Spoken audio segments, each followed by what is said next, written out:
Hello, hello, hello, and welcome to the Painted Bread Quarterly Slush Pile. We are so excited to be together again.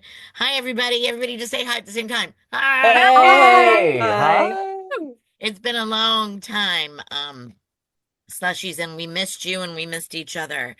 And the we is a collective, and I'll start with myself because I'm an Aries. I'm Kathleen Volk Miller, and been editing this JAWN for decades and decades. And but really happy to have the slush pile part of what we do. And I'm gonna bounce it really far, more than 6,000 miles away How to many Marion, miles? Wrenn. Yes, it's going So So to many many miles. miles. what? So KVM, many miles. so many miles. Yeah. KVM, this is Marion Wrenn tuning in from afar. And I just want to highlight the fact that KVM said the word John, JAWN. God A Mhm. bless unique America. word in English. God bless America. I Yeah. hereby bounce it to Jason. Oh, I am in New York City, where we don't say John, but John is a Philadelphia coinage that sort of True. functions like for those of you not from Philadelphia, if you watch the Smurfs, it's a little bit like Smurf, where you can just kind of use it as any part of speech. It just sort of like fits it anywhere. But yeah, so I'm up in Harlem, and I'll toss it to Sam. Hi, everyone. Though I am a true Philadelphian, I am in Washington, D.C., and I'm so happy to be here. And I'm going to shoot it up to Canada. Oh, thanks, Sam. Dagne up here in Canada. I just watched an English show, a British show set in World War II, and American soldiers were coming over, and they used the term the John. And my husband was like, "What?" So we actually discussed the John recently. So yeah, on that sweet note, I'll roll it over to Lisa in North Carolina. Hello, everyone. This is Lisa Zerkle. I am in Charlotte, North Carolina, and very grateful to be in this community this fine morning. And Amen. I will shoot it to Davina. Yeah, we have a new co-op starting with us. First Woohoo! episode to be on the recording up with. Hey Davina, say hey. Hello, everyone. I'm Divina. Although I'm a native New Yorker right now, I am in Philly. I will say John was a very strange word for me to come across. So, still learning how to use it. I don't think I ever will, but it's still very interesting. Yeah. Welcome. Yeah, and we also have a new tech co-op. I don't know exactly what your title is, Jess, so maybe you can tell us. I just know that you're the lovely person who's helping with the website and the podcast. So, I'm Jess. Yeah, I have been working on the website and I'm currently actually a part-timer now. I'm done with my co-op, but I co-opted for Drexel's video collaboration and production department. So now I'm part-timing and I'm kind of taking this up as like my personal project. But yeah, I'm super excited to be here, guys. oh, that's really wonderful to Yay. hear, Jess. I appreciate that you're taking it up as your personal project. And after all these years at Drexel, I really appreciate understanding what VCAP stands for. Yes, of course. Yeah. I've never known. I figured the V was for video, and then Yeah. I just gave up. That's okay. Yeah. Awesome. Okay. Well, uh, this is an extra special episode for all the reasons that we just said, but also we rarely do fiction. We could probably count on both our hands, but not really using both of them. In all of these years of doing the show. But interestingly enough, Terry Dubow, who we're reading the fiction of today, we did discuss his work much earlier on episode 12, as a matter of fact. And so that's kind of interesting, right? That he is submitting himself to our public discussion of his work. So that's exactly what we do. It's usually poetry, like I said, where we ask authors for secondary permission after they've submitted to us if we could discuss the work on the show, and they bravely, frequently, almost always say yes. So thank you, Terry DeBow, for saying yes again. We truly appreciate you. So slushies, You will find the entire story on our podcast page, and you will also find an audio clip of Dagne reading it eloquently, if I may say. And we do suggest that you might want to read or listen before you listen to the rest of this, because there may be spoilers. Things might be revealed. So, so all that business is done and we're ready to jump on in. So, Dagne, I'm going to bounce it back up to Canada and let her take care of other business about the story. Thank you, Kathy. So yes, the story is called The Queue. It's set in 1974 in San Francisco, just as many young men are still returning from Vietnam. The main character, Gary himself, had been overseas and is back now, and he's been asked by a friend if he would write letters to a prisoner in San Quentin. And so this section comes a little bit into the story, but it sort of gives a good feel for the vibe and the project of this story. So, dear Juan, he started, and then erased the name. Dear Mr. Menendez, he wrote, and then sat back. Shards of light fell across the floor through the blinds. He sucked in a breath and then leaned over the desk. My name is Gary, and I'm looking forward to writing you and getting to know you. I'm 25. I shipped home from Vietnam about a year ago, and I'm living here in the city. I'm not from here, though. I'm from Ohio, Cleveland, Ohio. I have to say I miss it sometimes, but most of the time I like it here.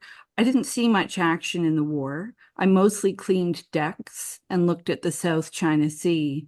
I know it was a dirty war, but I have to say that sitting out there with the water everywhere could be pretty nice, particularly when the sun set and the heat slowed down.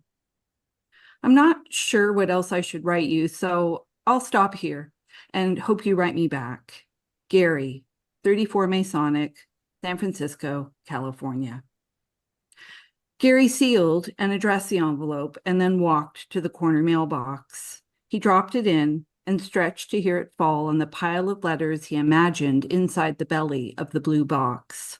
He knew it was childish, but he was disappointed that the box didn't immediately shoot out a letter in response. He walked back to the house and spent the day reading magazines and imagining life as Juan. He wondered if he'd written the right things. Beautiful Stop reading. there. Okay, Yeah. thank you very much. Nice.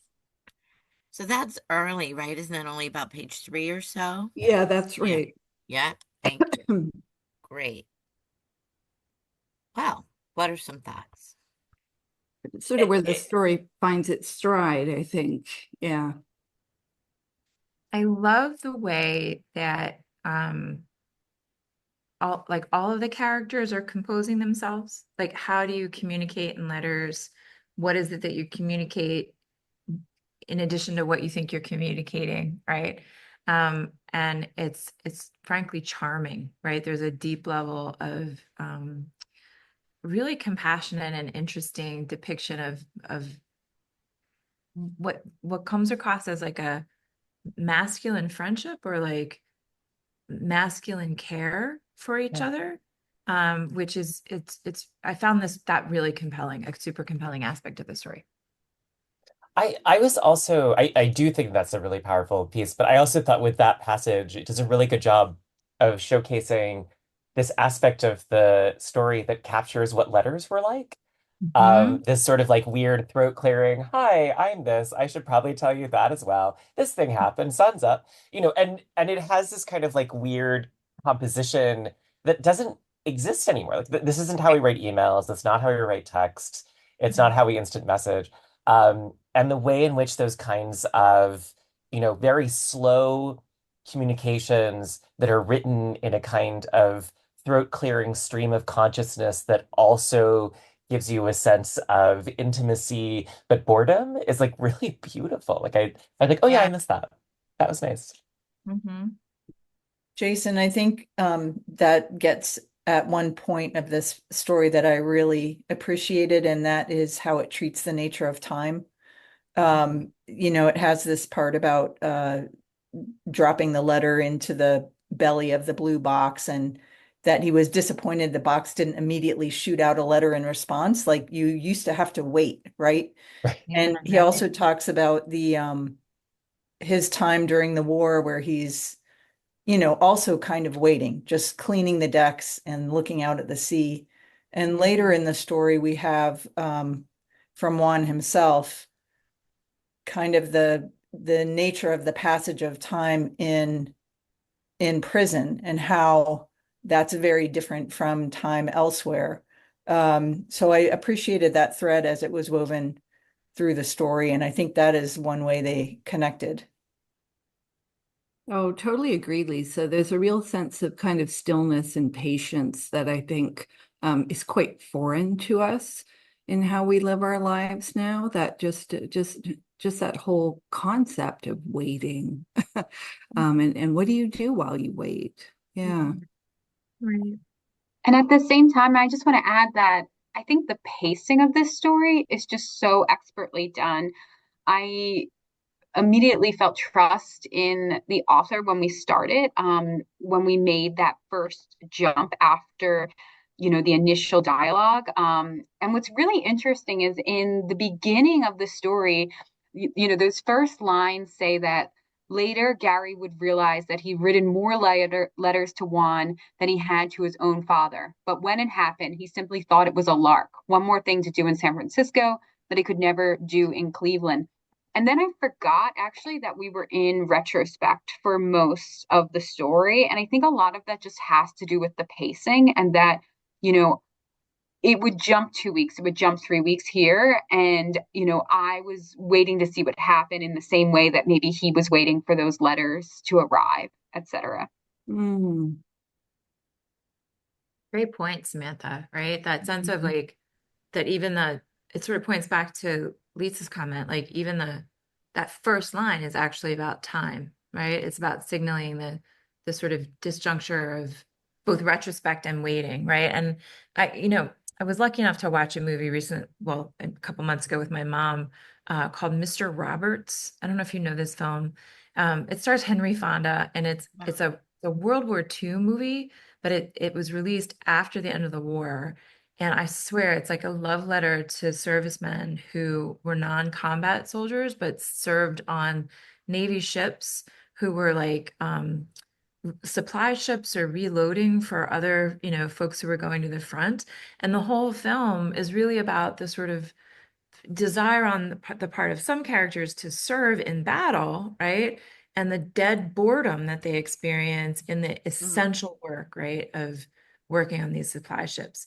And it was fascinating. Like this film comes out after the war is over as a kind of like recognition of that boredom, like a recognition of service as boredom, right? And in this story, I don't know why I'm raising that other than that sense of like the boredom of being in prison, but Gary's own boredom, right? And when Juan asks him what it's like to be, lobbing bombs, right? Or what it was like to be in the war, the answer is about both the bombs and the boredom, right? Like the sort of double-edged nature of combat or of war, right? War and waiting and how time unfolds for us.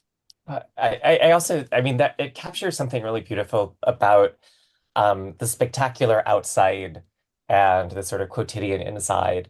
And I remember Yeah. like years ago, there's like this huge protest in Brooklyn, and I was like looking at all this footage of it, and I was like, oh, I wish I'd been there. And I was like, oh no, I was there.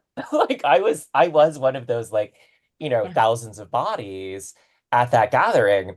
But being there was just like, oh, I can't really see very well, and I'm behind someone. And actually, someone had a really cute backpack, and I found it online and then bought it later. But like that moment of like, oh, there was this huge thing that we were all supposed to be a part of, and I was a part of it, but it was not, it felt like nothing. It felt like waiting. It felt like looking at a sunset. It felt wrong it felt incommensurate Mm. to what the experience is supposed to be understood as having meant.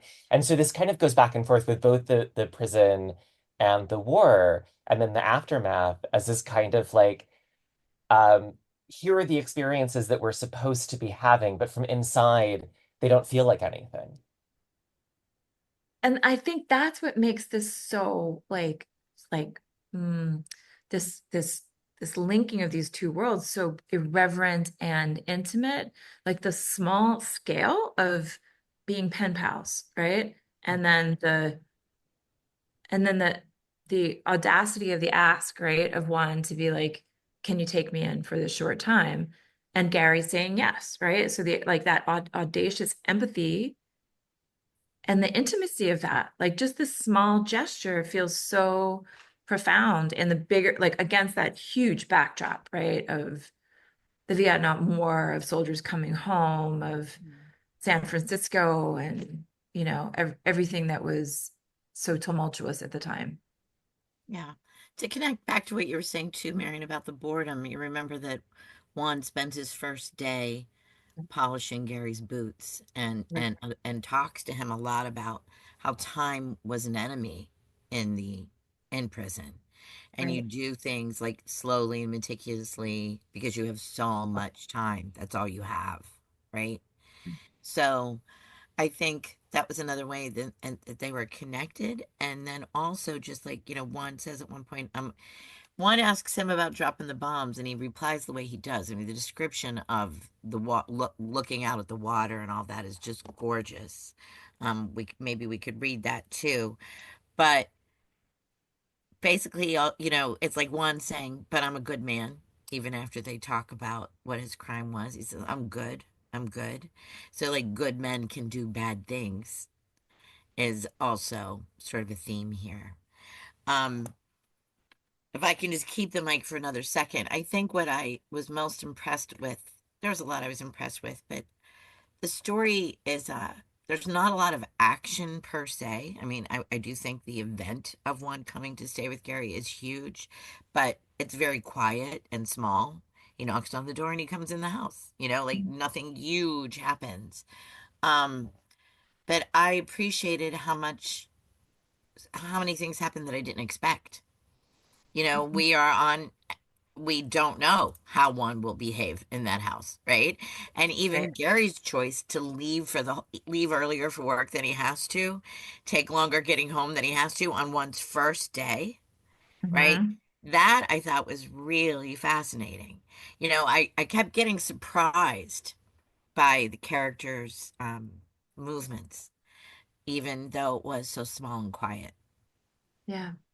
That's a great point, KVM, right? Which is like, again, to this point of scale, right? Like the sort of dramatic scale, and then the interpersonal relationship is where the drama is in these small gestures, like really well crafted, right? Not to, Mhm. I forget what that's called. What is that? Like the pathetic fallacy, where you're like, you run the risk of writing a boring story when you're writing about boredom. Sure, Right. yeah, Mm. Pathetic that is, That what fallacy. it's called? Yeah. Because it's not yeah, boring. Like yeah, it's no, not yeah. boring, right? Like Yeah. it feels really high stakes, you know? It's also because I've been teaching my students to sort of write for a reader, that like over and over again my students keep kind of turning in some papers in which they're writing the papers are structured in the order that the thoughts occurred to them, Yeah. and without the kind of awareness of the reader and the order in which the reader needs the information. And so the way that the letters um, are written in the ways that the thoughts occur to the letter writer, that both like Juan and Gary, have this quality of like, I'm thinking this, I'm thinking this, I'm thinking this. And then the quality of the prose that surrounds it um, is so devastatingly beautiful, but written in this way where it actually kind of flows gorgeously into each other, giving you the information in the order that the reader needs to receive it. I was just very aware of that kind of tension between the letters and the narration, and I just thought it was really well done. Marion, were you the one who said who is a good man in this story? I can't remember if you were saying that. Who is a good man? Like, what is the nature of a good man? Um, anyway, I don't know if you said that or not, but I I was struck early on with the character of Timmy, who's the one who asked Gary to write these letters. And he seems like this golden boy, and he's like trying to establish these mentors for the prisoners in San Quentin. And then later we find out he's really just doing it because he wants to sleep with the woman who's coordinating the letter writers, you know. And I also thought that that Gary's insight and connection with Juan, he kind of sees himself as more of a, I don't know, twin or has a shared destiny with Juan than with the rest of the people, because he kind of feels like he is also a murderer in some ways, whether he intended to be or not. That was the result of his action and his ability to see that on a global scale. I don't know. I appreciated his the breadth of his experience and how that was communicated in the story as well. And I think his self-doubt and reflection are what make the kind of trust over fear theme that's threaded through this story. So Gary's trust of Juan in his home, which is, you know, huge. But I think also just Gary's trust that he'll find his own way in life, because he's clearly trying to figure out who he is after the war and the experiences that he lived through. And I think the way that this story is written too, just with thematic imagery, is really beautiful in that way. There's a short paragraph here after he sends another letter. It says he got dressed and dropped the envelope in the box. When he got home, the house was still asleep. And so he sat down in a chair and watched the sun try to burn through the fog. It was just so much about, you know, the intensity of these experiences, whether it's crimes or other mistakes, being subjected to participating in a war, and so on, and just kind of sitting there trusting that maybe it'll burn its way through the fog of existence, right? And I just thought that was so beautifully done. It's so brief, but it's just like, wow.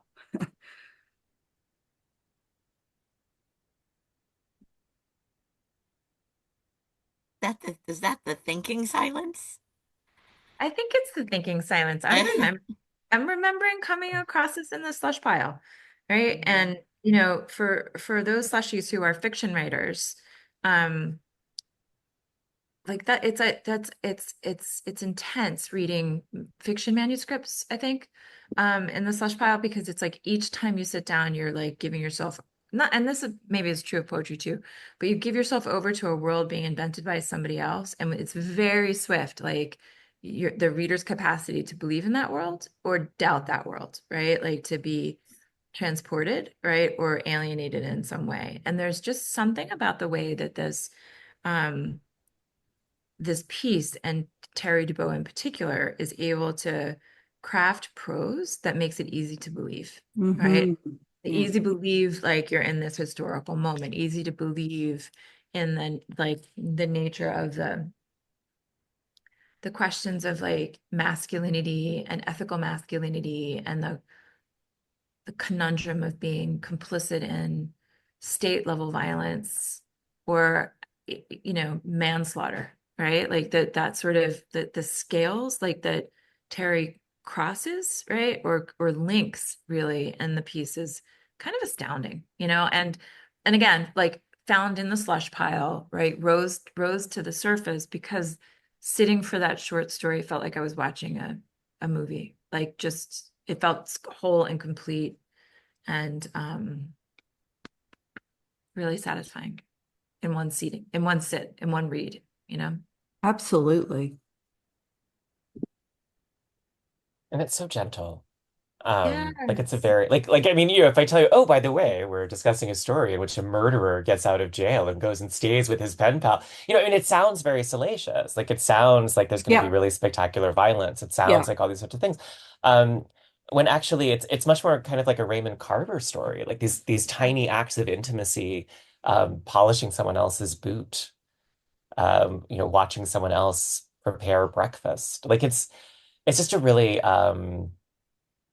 a very, very gentle intimacy that Yeah. kind of emerges. And I hadn't thought about, I mean, I had thought about it in terms of both of them kind of needing to re-enter the world. But what Yeah. Marion is saying about one returning from a state-sanctioned violence and one returning from the state sanctioning him for the violence Yeah. is also a really interesting dovetailing of them. Yeah. And they have such consideration for each other, and Juan's focus on making Gary comfortable when he comes to see him in San Quentin, and Gary's clearly you know uncomfortable and not saying all the right things, and Juan is just so quick to try and put him at ease. Yeah, just the personal human consideration just shines through.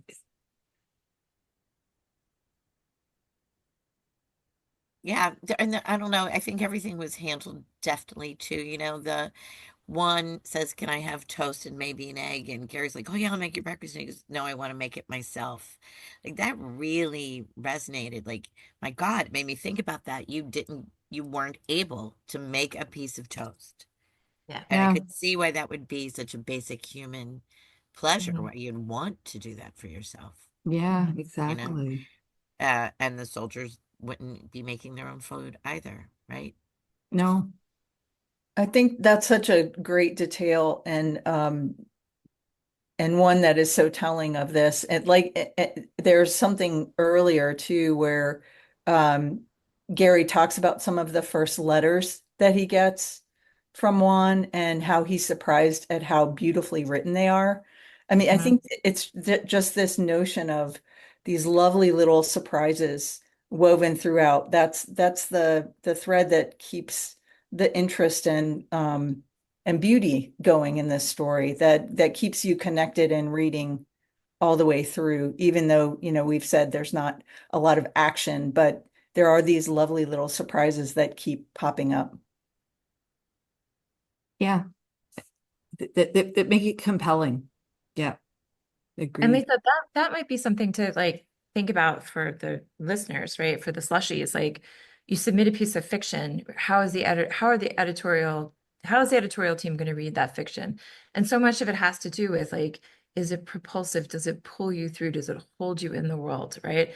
And for any of those reasons, if the reader's pushed out or not compelled enough to finish it, right? Obviously, right? Yeah. That's the challenge, right? So as you're thinking about revising or thinking about submitting, right? You are thinking, and this goes back to what Jason was saying, like, what's the reader's experience of the narrative? What's the reader's experience of the world, right? And it doesn't have to be like high stakes, um, rock'em sock'em robots, like big explosions on the third page, right? But the gravitational force, right, of anxiety, that pull, right, of awkwardness, right, that you're like you're actually watching, as Jason pointed out, like a very gentle story in a highly potentially volatile scenario. That's a surprise, right? And I think the reader comes along for the ride. On that note, Marion, I'm curious if when the rest of you read this for the first time, if you found it a little bit jarring that we didn't get the time period till the second segment. Because when I read the first area, I felt like that could have been talking, in contemporary day now.